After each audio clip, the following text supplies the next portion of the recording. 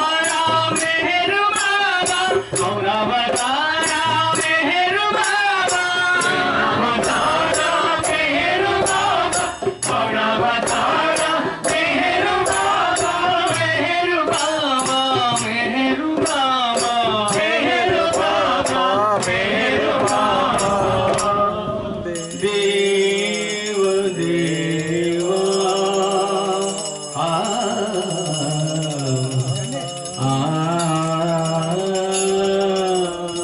मेरे बाबा मेरे बाबा मेरे बाबा मेरे बाबा मेरे बाबा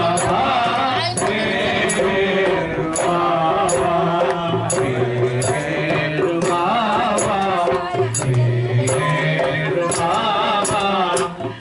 मेरे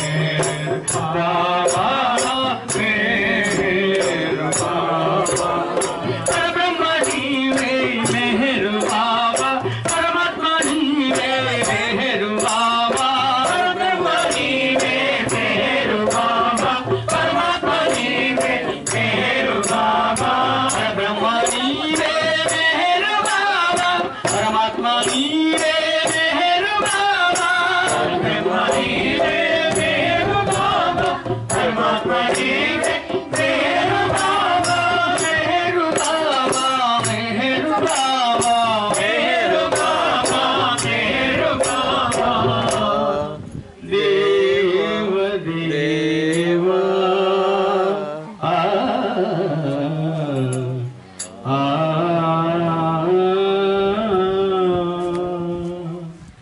बाबा की जय मेरे बाबा की जय बाबा की जय मेरे बाबा की जय अवतारों में हेरु बाबा की जय अवतारों में हेरु बाबा की जय अवतारों में हेरु बाबा की जय अवतारों में हेरु बाबा की जय बाबा की जय मेरे बाबा की जय बाबा की जय मेरे बाबा की जय बाबा की जय मेरे बाबा की जय बाबा की जय मेरे बाबा की जय बाबा बाबा मेरे बाबा अवतार मेरे बाबा बाबा बाबा मेरे बाबा अवतार मेरे बाबा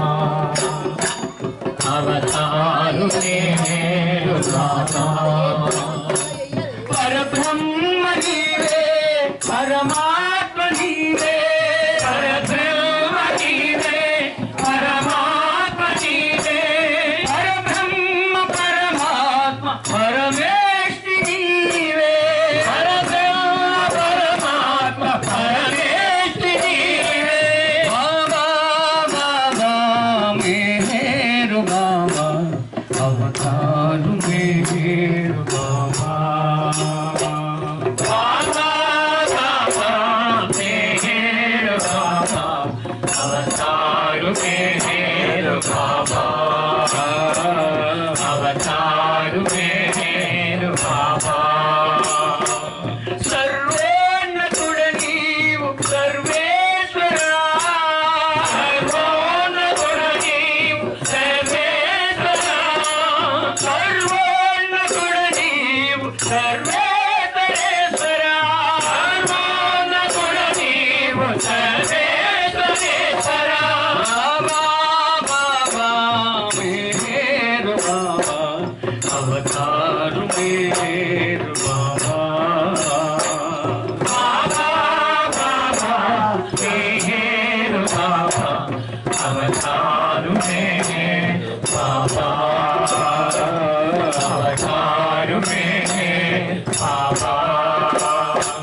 पर ब्रह्मा परमात्मा अवतारे बाबा की जय। ओम पर ब्रह्मा परमात्मा अवतारे बाबा की जय। अवतारे बाबा की जय। अवतारे बाबा की जय। अवतारे बाबा की जय। अवतारे बाबा की जय। ओम पर ब्रह्मा परमात्मा अवतारे बाबा की जय। ओम पर ब्रह्मा परमात्मा अवतारे बाबा की जय। अवतारे बाबा की जय। अवतारे बाबा की जय। अवतारे बाबा की जय। अवतारे बाबा की जय। अवतारे बाबा की जय। अवतारे बाबा की जय। अवतारे बाबा की जय। अवतारे बाबा की जय। अवतार मेहर बाबा की जय। जहाँ कल्पना शब्द न पहुँचे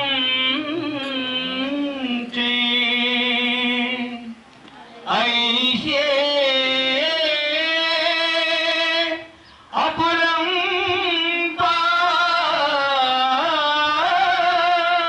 अपरंपार नेति नेति वेद भुगारे महिमा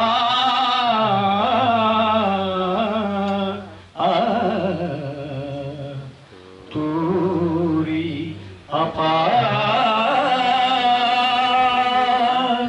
दिव्य सनातन परम दयाघन।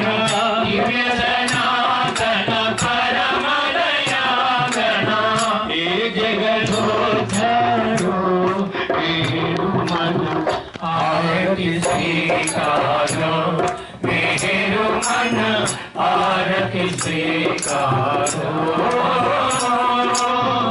तो परी को चंदन चरचाना भोग लगाना फूल चढ़ाना तुम्हारा ही तुमको लौटाना। आई बड़ाई करो मेरे मन आरती स्वीकारो। मेरे मन आरती स्वीकारो।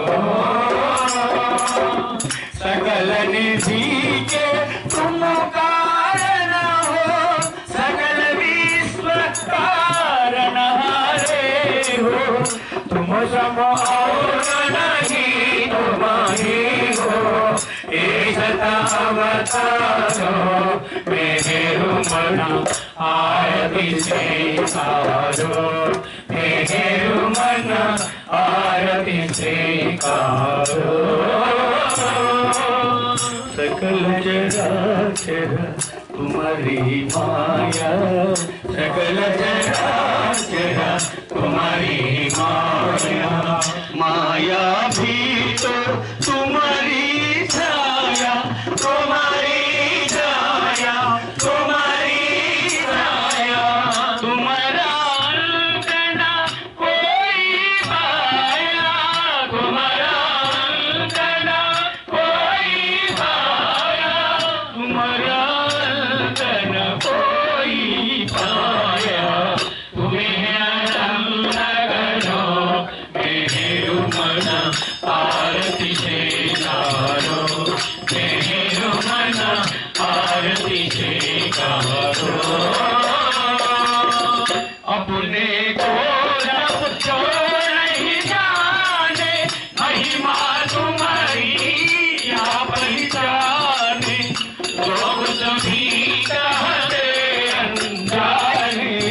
उनका के तुमनो मेरे मन आरती स्वीकारो। मेरे मन आरती स्वीकारो। सीमा नाही तुम्हारी कृपा को क्या बोलेगा सारो तुमको ठीक तुम ही दो प्रेमी जनों को नित्य तुम्हें सुन लो मेरे मन आरती स्वीकारो मेरे मन आरती स्वीकारो सनातन परम दयागन सनातन परम दयागन हे जगदोदारो मेरे मन आरती स्वीकारो मेरे मन आरती स्वीकारो अवतार में है बाबा की जय अवतार में है बाबा की जय अवतार में है बाबा की जय श्री में है गायत्री देवी समेत सनातन सद्गुरु श्री में है चैतन्य जी महाराज की जय मातृश्री में है गायत्री देवी समेत समस्त सद्गुरु श्री में है चैतन्य जी महाराज की जय मातृश्री में है गायत्री देवी समेत समस्त सद्गुरु श्री में है चैतन्य जी महाराज की जय जय बाबा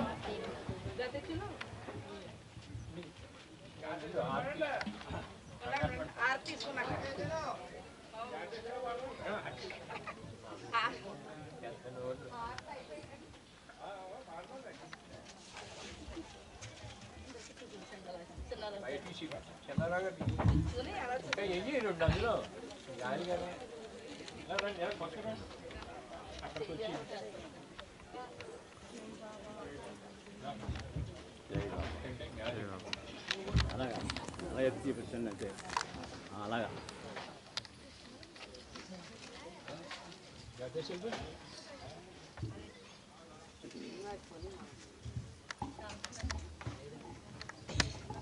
गाते चलो गाते चलो मेहर मेहर गाते चलो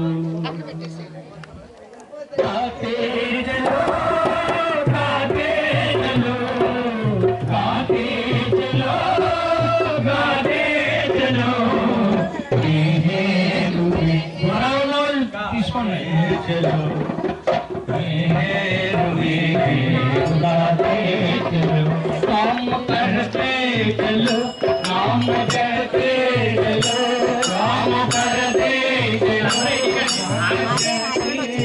काम करते चलो नाम जपते चलो काम करते चलो नाम जपते चलो सत्य कहते चलो झूठ कहते चलो सत्य कहते चलो झूठ कहते चलो मेहदन का खजाना बढ़ाते चलो मेहदन का खजाना बढ़ाते चलो मेहर मेहर गाते चलो चलो मेहर मेहर गाते चलो गाते चलो गाते चलो गाते चलो गाते चलो मेहर मेहर गाते चलो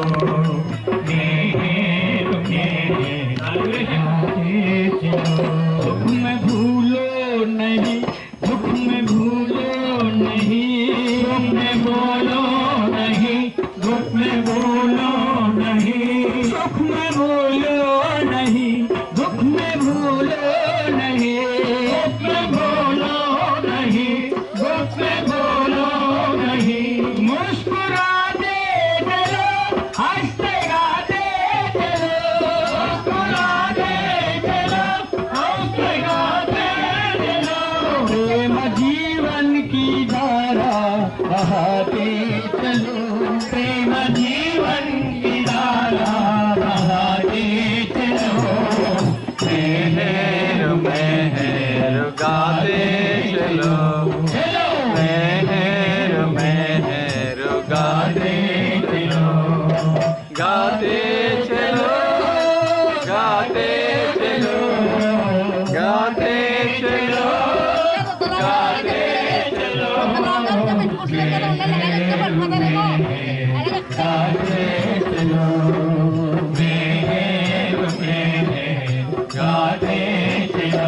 जिसमें मेहर नहीं वह तो जीवन नहीं, जिसमें मेहर नहीं वह तो जीवन नहीं, जिसमें मेहर नहीं वह तो जीवन नहीं, जिसमें मेहर नहीं वह तो जीवन नहीं।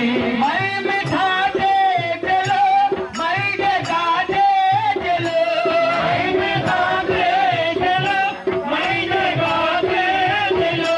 प्रेम जन हो महल में समाते चलो, प्रेम जन हो महल में समाते चलो। मेहर मेहर गाने चलो, मेहर मेहर गाने चलो, गाते चलो, गाते चलो, गाते चलो, गाते चलो। मेहर मेहर गाते चलो, मेहर मेहर गाते चलो। मेहर मेहर जय जय मेहर, मेहर मेहर जय जय मेहर, मेहर मेहर मेहर मेहर मेहर मेहर मेहर मेहर मेहर मेहर मेहर मेहर मेहर मेहर मेहर मेहर मेहर मातृश्री में गायत्री देवी समेता सदगुरु श्री में चैतन्य महाराज की जय। जय बाबा, जय गुरुदेवा, जय मातृश्री।